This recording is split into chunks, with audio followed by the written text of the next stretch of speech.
Well, it's hard to believe it is already late August, and that means it's back to school season and fall sports are in full swing. And in this week's Climate Friday, we are going to talk about the heat and humidity and how they may impact those student athletes and some tips that you can take and also share with your kids and grandkids, those that are involved in fall sports, beating the heat. Even though it's late August, summer weather is not done just yet, and we still have a toasty forecast for this Friday night for football and also warmer days ahead. So what exactly is the issue with the heat and humidity, and how does it impact your body when you're trying to practice or perform at your best level? Well, it all has to do with your body temperature rising. As the mercury rises or that thermometer goes up, your body temperature also coincides, and the hotter the day, the greater increase in body temperature you have. Now that throws your whole system out of whack because you're going to be dehydrated, and that also subjects you to potential heat exhaustion, and worst case scenario, there is something called heat stroke if you are really dehydrated and exposed to the elements for an extended period of time. And when your body temperature rises, what happens is your heart rate starts to go up, and that starts to affect your performance. And if you want to be your best on the gridiron or on the cross-country course, having your body temperature rise and that heart rate go up is not ideal for peak performance and also just for overall health, which is essential for those student athletes in high school. So exactly how much sweat do you lose during exercise, and what are some tips that we can take to overcome and beat the heat? Well, during a typical football game, during just 1 hour's time, so think that might not even take you from the first quarter to halftime, about 2 liters of sweat can be lost. And that is a subjective matter. It depends on the individual, depends on the size of the athlete, and even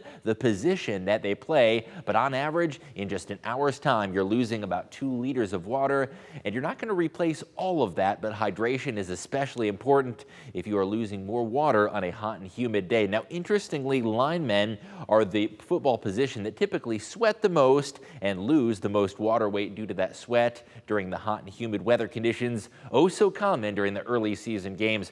Running backs and wide receivers don't sweat quite as much, generally due to the smaller size, but it really depends on the position and the individual playing the game. So how much do you need to drink to stay at your best, and most importantly, to stay healthy and fresh during those games? Anywhere from 1 to 1.5 liters per hour is a pretty typical measure.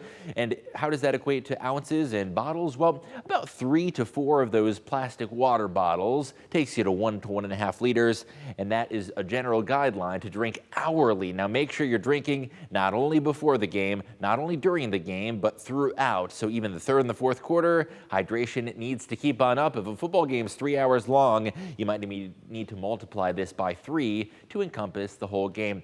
Here are a few more tips on how to beat the heat and some strategies you can take on those hot and humid early season games. Signs of dehydration include headache, dizziness, cramps, nausea. There are a lot of symptoms, and these are generally indicative that heat exhaustion is beginning to set in. Heat stroke, that is one step beyond that. So if you start to feel any of those symptoms, or your kids report those during practice or games, that is a sign that heat exhaustion is in its earliest stages. Hydrate before, after, and during exercise. This is so critical. It's not just about drinking on the sidelines from that Gatorade cooler during the games. It's about hydrating the night before, the morning before, and after. It takes a while, and it really takes a habit that you need to continue all week long and all season long to be at your best and to be healthy and hydrated. Also ease into it. Start off slow. Your body gradually does become heat acclimated, so after a couple practices and a couple weeks of some warmer Friday night games, you will generally start to acclimate to the heat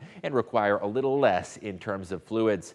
A few more things. Sweat lost in sports needs to be replaced with not only water, but also electrolytes. Whether you're drinking Gatorade or another kind of sports drink, that's good at replacing the sodium and the potassium. Water is great, it's awesome, it's natural, but you do need those electrolytes to replace the sweat that is lost during exercise as well. Also, an issue about the sun. The sun angle, or how direct those sun's rays are, it is still very harsh and very hot. You'll still need that sunscreen both during and after exercise. If you are out in the hot sun, whether it's on a Friday night for football or a Saturday for a soccer game or a cross-country meet, apply that sunscreen before and during if possible, because the sun's rays are still very direct, but as we move towards the latter half of the fall, the sun becomes a little bit less direct. Also, last but not least, wear the hat and sunglasses, and loose-fitting clothing is the best way to beat the heat and avoid that.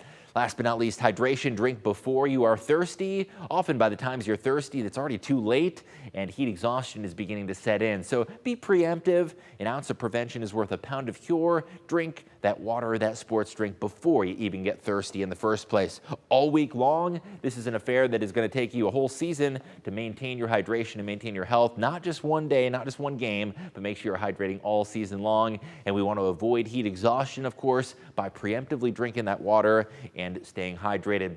Last but not least, during the exercise out on the football field or whatever sport it is, your heat production rises, your body temperature rises, sometimes 15-fold to 20-fold. And as we mentioned before, that causes that heart rate to go up, and it can cause some issues, both in terms of health and athletic performance.